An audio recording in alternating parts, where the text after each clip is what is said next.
সবিতা বৌদি সকাল সকাল ফোন দিয়ে বলছে, হ্যাঁ রে, তোদের বাঙালিদের কি হলো বলতো? হঠাৎ করে এই বিজিবি সেনারা এক একটা বাঘের বাচ্চা হয়ে গেল। মাইরি কিছু বুঝতেই পারছি না। আমি বললাম, কেন, কী হয়েছে বৌদি বলো তো? বলছে, আরে কী আর বলবো, আমার এক ঠাকুরপো আছে, সে বিএসএফে কাজ করে। ওই সীমান্তের মধ্যে গিয়েছিল তোদের ওপার বাংলার মধ্যে একটু, আমরা তো বরাবরই যাচ্ছি 15 বছর, তো এবারও আমরা গিয়েছিলাম। সেখানে যাওয়ার পর মাইরি তোদের বিজিবিরা আমাদেরকে যে ধাওয়া দিল, ওরে এটা কোনো কথা? কি তোদের সমস্যাটা কি হয়ে গেছে বলতো? আমি বলছি, বৌদি খেলা শুরু হয়ে গেছে। দেখেন, এপার বাংলা ওপার বাংলা, যেপার বাংলা থেকেই দেখেন মাইরি ভালোবাসা, এপার বাংলা ওপার বাংলা অবিরাম। যে কোনো আন্দোলনে আমরা সবসময় সাথে ছিলাম, আছি, থাকবো। কিন্তু সীমান্ত ঘেঁষে যদি কোনো ধরনের তোমরা কোনো কুটচাল চালো মাইরি, তাহলে কিন্তু এভাবেই দৌড়ানি দেওয়া হবে। হঠাৎ করেই বদলে গেছে আমাদের বিজেপি। সাবেক স্বরাষ্ট্র উপদেষ্টা, যিনি এই পদ থেকে সরে গেছেন, তিনি কিন্তু বলেছিলেন একটা কথা, যে বিজিবি আর মারিয়ে পিঠ দেখে আসা যাবে না, সেখানে তোমরা সিনা টান করে দাঁড়াও, কারণ আন্তর্জাতিক একটা আইন তো আছে, গায়ের জোরে তো আর চলবে না, কারণ সিস্টেম বদলে গেছে। দর্শক, বদলে যাওয়া সিস্টেমের নতুন এক দৃশ্য আমরা দেখলাম। আর এবারই প্রথম সম্ভবত এতটাই স্ট্রংলি আমাদের বিজিবি, তারা মানে কি বলা হয়, যে বিএসএফ এর মুখোমুখি হয়ে এতটা সাহস প্রদর্শন করেছে। আর দিন শেষে বিএসএফ জওয়ানরা সীমান্ত ছেড়ে তারা তাদের সীমান্তে গিয়ে পালাতে বাধ্য হয়েছে। ঘটনা কি দেখুন। ঘটনা হচ্ছে আপনার লালমনিরহাটের পাটগ্রাম উপজেলার দহগ্রাম ইউনিয়নের হারিপাড়া সীমান্ত এলাকা।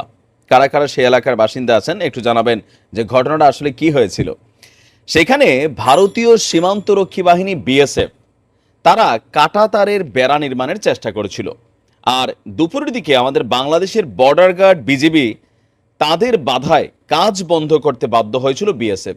আন্তর্জাতিক সীমান্ত আইন অনুযায়ী শূন্যরেখা থেকে 150 গজের মধ্যে কোনো স্থাপনা নির্মাণ করা যায় না, কিন্তু ভারত ভাবছে এতদিন ওই যে আগিলাদিন নাইরে নাতি খাবলায় খাবলায় চিনি খাইতি, সেই চিনি খাওয়ার জন্য আন্তর্জাতিক আইনকে উপেক্ষা করে তারা ওই শূন্যরেখা যেটা সেখানের 150 গজের মধ্যে এসে তারা কাঁটাতারের বেড়া দিতে চাচ্ছে। বিজিবি এবং স্থানীয় সূত্রগুলো বলছে যে হারিপাড়া সীমান্তের প্রধান পিলার ডিএমপি 8, এই সাব পিলার 23 থেকে 28 নম্বরের শূন্যরেখায় বিএসএফ এর তত্ত্বাবধানে কাঁটাতারের বেড়া নির্মাণের প্রস্তুতি নিয়েছিল ভারতের বিএসএফ এবং তাদের আন্ডারে যারা ছিল।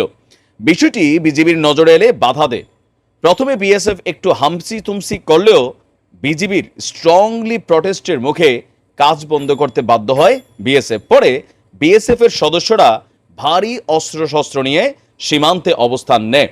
আর এরপরে আমাদের বিজিবির জওয়ানরাও ভারী মেশিনারিজ নিয়ে পাল্টা অবস্থান নেয়। That's call the power. চাইলেই গুলি মেরে দেওয়া যাবে না, পরিস্থিতি আউলাই যাবে। কারণ এমনি একটা সীমান্ত আছে যেখানে এসে টুকুর টাকুর গুন্টামি এতদিন দেখাইতো।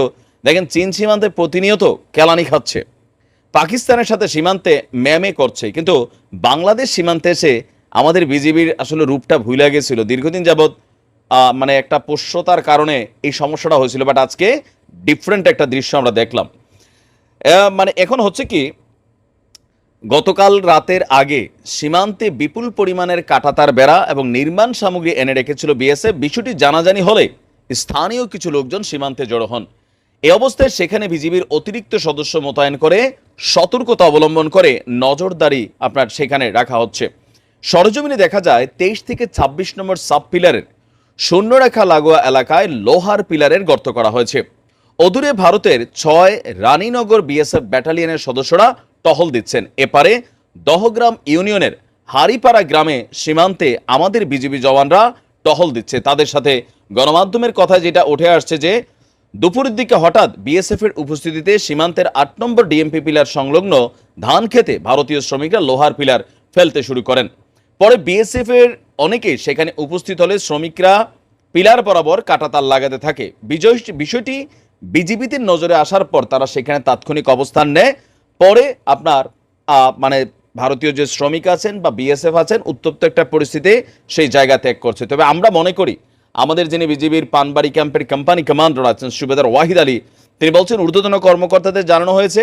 এছাড়া এ বিষয়ে রংপুর 51 ব্যাটালিয়নের অধিনায়ক লেফটেন্যান্ট কর্নেল সেলিম আল দিন, তাকেও জানানো হয়েছে। তিনি বলছেন যে আমরা এটা প্রতিবাদ জানিয়েছি, বাধা দিয়েছি, আর দুই পর দেশের মধ্যে অলরেডি এটা নিয়ে পতাকা বৈঠক হয়েছে। বর্তমানে বিএসএফ কাজ বন্ধ করতে বাধ্য হয়েছে। এটাই হওয়া উচিত। মানে নিয়ম নাই, নীতি নাই, যেমনে মন চায় এমনি এসে এখানে ফাইজলামি করার কিন্তু সুযোগ নাই। বিএসএফ কে বলবো তোমরা ভালো হয়ে যাও মাইরি, হ্যাঁ, কারণ বিজিবি বদলে গেছে।